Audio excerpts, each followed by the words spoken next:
How to turn on keyboard haptic feedback on iPhone or iPad.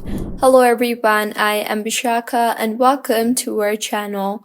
I will take you through the step-by-step process on how to turn on keyboard haptic feedback on iPhone or iPad.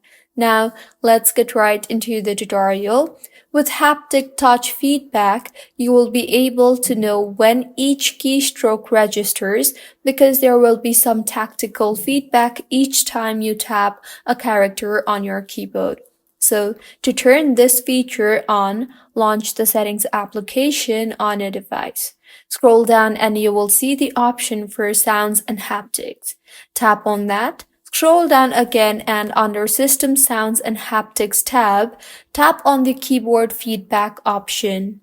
Now go ahead and toggle on the button for haptic, and this is how you can enable keyboard haptic on iPhone. If you find this tutorial helpful, please make sure to like the video and do subscribe to our channel for more contents like this. Thank you for staying with us until the end.